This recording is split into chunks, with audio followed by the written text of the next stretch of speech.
नमस्कार दोस्तों, आज की इस वीडियो में बात करेंगे कि किस तरह विपक्ष जो यहाँ पर लगातार योगी सरकार के लॉ एंड ऑर्डर पर सवाल उठा रहा है। आपको बता दूं, कई महीनों से योगी सरकार को बदनाम करने की कोशिश की जा रही थी। लगातार उनके लॉ एंड ऑर्डर पर सवाल उठाए जा रहे थे। अभी अतीक अहमद वाला जो अभी ज्वलंत मुद्दा है, उसको लेकर बहुत ही बातें की जा रही हैं। लगातार योगी सरकार के लॉ एंड ऑर्डर पर टिप्पणियां की जा रही हैं। तो ये सारे ऐसा लगता है कि ये लोग 2024 की तैयारी कर रहे हैं कि भाई ये हमारे पास आखिरी मौका है, कैसे भी करके बीजेपी को हटा दें, कैसे भी करके योगी को हटा दें। अगर ये इस साल और रह गए, 5 साल और रह गए, तो इन्हें हटाना तो नामुमकिन हो जाएगा। तो यहाँ पर ये लोग लगातार पूरी कोशिश कर रहे हैं कि कैसे भी सरकार को बदनाम किया जाए। अब जो ये छोटे छोटे मुद्दे गिनाते हैं कि किसी ने किसी जो पति पत्नी का झगड़ा गिनाते हैं या 2 स्टूडेंट्स की लड़ाई गिनाते हैं, अरे भैया आप अपनी सरकार भूल गए जब जबरन वसूली की जाती थी, जबरन जमीनों पर कब्जा किया जाता था, रेप किए जाते थे। यहाँ पर जो गुंडे थे वो ऐसे खुलेआम घूमते थे, कट्टा लिए, हाथ में बंदूक लिए, जैसे कि भाई उनका ही राज चल रहा हो। ये पुलिस वाले ही उन गुंडों को सलाम ठोका करते थे। आज है योगी का राज। आज ना तो वो गुंडागर्दी है और ना ही ये चीजें हैं। छोटे मोटे मुद्दे सभी होते रहते हैं। मैं ये नहीं कहती कि बिल्कुल ही उत्तर प्रदेश में यहाँ का क्राइम पूरा खत्म हो गया है, पूरा कभी नहीं हो सकता। तो छोटे मोटे क्राइम होते रहते हैं, पर जिस तरह ये 2 स्टूडेंट्स की लड़ाई में कई गोली चल गई तो उस चीज को भी इसमें घुसेड़ रहे हैं, तो वो चीज नहीं है। आप अपना राज याद कीजिए, आप अपना राज याद कीजिए। आपने किस तरह ये सारी चीजें की थी, किस तरह आपके दफ्तरों में, सरकारी अधिकारियों के दफ्तरों में यूं ही गुंडे चले आते थे, वसूली करते थे, आप खुद उनको बुलाते थे, आपके दरवाजे हमेशा के लिए उनके लिए खुले रहते थे। पर आज ऐसा नहीं है। आज कोई भी गुंडा जाकर तो दिखाए किसी सरकारी अधिकारी के दफ्तर में, कोई भी गुंडा किसी नेता से बात कर तो दिखाए।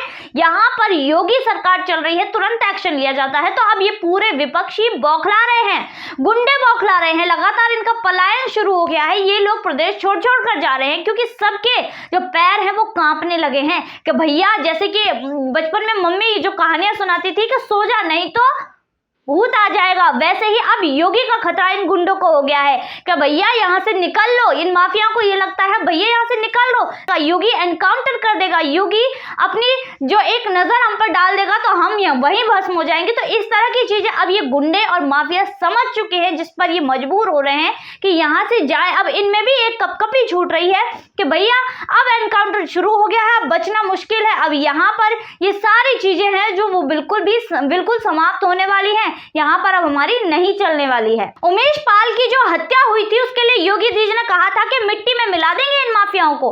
72 घंटे हुए नहीं कि यहाँ पर अरबाज को तो मिट्टी में मिला ही दिया गया। तो यहाँ पर जो अब सोचते हैं कि जो समाजवादी पार्टी के राज में चल गया हमारा राज, अब भी वही चलेगा, तो ऐसा बिल्कुल भी नहीं है। अब भाई पति पत्नी के झगड़ों को तुम लॉ एंड ऑर्डर में लाओगे और विपक्ष टिप्पणियां करता रहेगा कि भैया यूपी का लॉ एंड ऑर्डर बिल्कुल भी ठीक नहीं है। तो भाई अपना राज याद करो, जब माफिया यूं ही खुलेआम घुमा करते थे, ऐसे धमकी दे दिया करते थे, जबरन वसूली किया करते थे, व्यापारियों से जबरन जमीनों पर कब्जा कर लिया करते थे। तो अब तुम उन दिनों को याद कर लो। दूसरों के ऊपर कीचड़ उछालने से पहले अपने गिरेबान में झांक कर देखो कि तुमने क्या किया था। आपने बीच में एक और खबर सुनी होगी कि पुलिस वाले ही बताते थे कि यादव को पैसे दिए जाते हैं। ये आज से कुछ 6-7 साल पुरानी बात होगी, जब बीजेपी सरकार आई थी। उसके बाद ये खबरें लगातार आती थी कि एफआईआर के लिए, झूठी एफआईआर दर्ज करने के लिए यादव जो थे पुलिस प्रशासन में, उनको पैसे दिए जाते थे, जिससे कि वो झूठी किसी भी तरह की एफआईआर लिख दे और सरकार को बदनाम कर सके।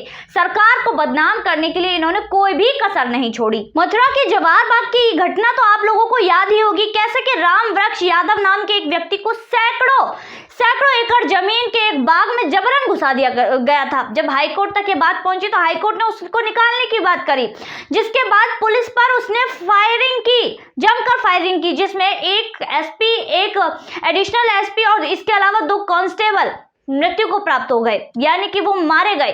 तो यहाँ पर ये चीजें जबरन जो है सैकड़ों एकड़ जमीन थी उस पर जबरन कब्जा करा जा रहा था। किस आधार पर करा जा रहा था कि भैया एक वृक्षारोपण कर दिया, एक पेड़ लगा दिया तो ये बाग तुम्हारा हो गया।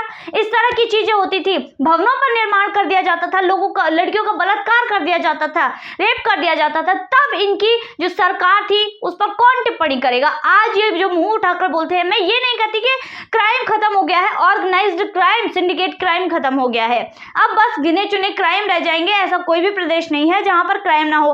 पर इन चीजों पर सवाल उठाना कि लॉ एंड ऑर्डर यूपी में नहीं है, तो भाई तुम अपने समय का लॉ एंड ऑर्डर याद करो कि तुम कितने पानी में थे। अब जो माफिया है ना, जो तुम्हारे राज में ऑफिसों की शोभा बढ़ाया करते थे, तुम्हारे जो मंचन होते थे, तुम्हारी पार्टियों की शोभा बढ़ाया करते थे, आज वो जेल की शोभा बढ़ा रहे हैं। 2014 से पहले आपने देखा होगा कि मंदिरों के आसपास रोहिंग्याओं की बस्ती मिलती थी, रोहिंग्या मिलते थे, जो इलीगल बांग्लादेशी माइग्रेंट थे वो मिलते थे। आज वो कहाँ हैं? आज वो जगह जगह बेच बदल कर घूम रहे हैं। लगातार ये जो भिखारी हैं, ये कैसे, ये इनका एक ग्रोह बना हुआ है। इनको चोरी की ट्रेनिंग दी जाती है, जिनसे वसूली की जाती है नेताओं के द्वारा।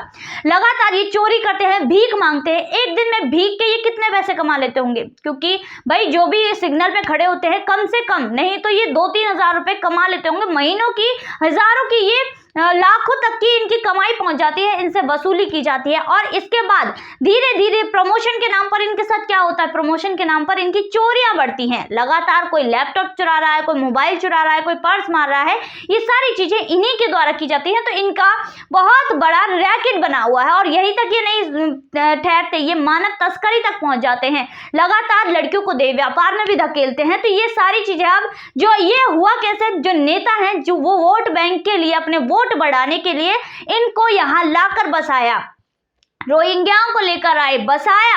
मान लीजिए एक जिले में एक सीट रोहिंग्याओं की वजह से आती है, तो 75 जिलों, मान लीजिए 75 जिले हैं तो कितनी, 75 सीटें तो इन्हीं की आ गई। तो हिंसा का ये कितना रूप ले लेंगे, कितनी बड़ी मात्रा में ये चोरी करेंगे, भीख मांगेंगे, अपने रैकेट को बढ़ावा देंगे। तो ये नेता जो पहले थे ना, जिन्होंने इनको लाकर अपने प्रदेश में बसाया, उन्होंने अपनी जो चीजें थी, अपनी जो राजनीति थी, अपना भविष्य, अपने बच्चों का भविष्य, अपने देश का भविष्य पहले ही अपने आप ही खतरे में डाल लिया। तो ये जो तैयारी कर रहे हैं ना 2024 में, ये लगातार विपक्ष मिलकर लगातार ये बीजेपी सरकार को टारगेट कर रहे हैं, जो अभी सरकार है उसको टारगेट कर रहे हैं कि इनका लॉ एंड ऑर्डर ठीक नहीं है। भाई अपने आप को देखिए, लगातार ये चीजें कहते रहना ये बिल्कुल ही अनुचित है। क्योंकि आप आलोचना भी करो तो भाई लीगल तो करो, इनलीगल आलोचना करते हो जो जिसके ना सर है ना पैर है। लॉ एंड ऑर्डर सभी को दिखाई दे रहा है, पूरे देश को दिखाई दे रहा है, पूरे दुनिया को दिखाई दे रहा है, पर आप ही ऐसे व्यक्ति हैं जिनको उत्तर प्रदेश का लॉ एंड ऑर्डर ही नहीं दिखाई दे रहा कि लॉ एंड ऑर्डर कितने अच्छे से उत्तर प्रदेश में चलाया जा रहा है। तो लगातार ये जो विपक्ष पर, ये जो बीजेपी पर टारगेट कर रहे हैं, सरकार को टारगेट बना रहे हैं, ये तो भैया वही बात हो गई कि डूबते को तिनके का सहारा। लास्ट ये कोशिश कर लें, उसके बाद तो इनका पूरी तरह पत्ता साफ है। इनके लिए कोई भी सरकार में जगह नहीं है, ना ही जनता के मन में है, क्योंकि जनता के मन से तो ये पहले ही उतर चुके हैं। जिस तरह इन्होंने अपने जो सारी चीजें की हैं, अपना सोचा है, अपना ही सोचा है, जनता को तो ये भूल गए। चुनाव जीते, कुर्सी मिल गई, ऐशो आराम करें, हमें जनता से क्या मतलब है। ना ही विकास में इन्होंने ध्यान दिया अपने प्रदेश के, और ना ही और चीजों में ध्यान दिया, ना बच्चों की शिक्षा पर ध्यान दिया, ना ही बस शिक्षा पर ध्यान दिया अपने बच्चों की। विदेशों में अपने बच्चे पढ़ रहे हैं, पर दूसरे बच्चों के किसी भी चीज पर इन्होंने ध्यान नहीं दिया। तो इसके बाद अब ये जनता के दिल से बिल्कुल ही उतर चुके हैं, चाहे जितनी भी कोशिश कर ले, सरकार में तो ये नहीं आने वाले। तो आज की वीडियो में बस इतना ही, फिर मुलाकात होगी ऐसी वीडियो के साथ। तब तक के लिए देखते रहिए थिंक टैंक।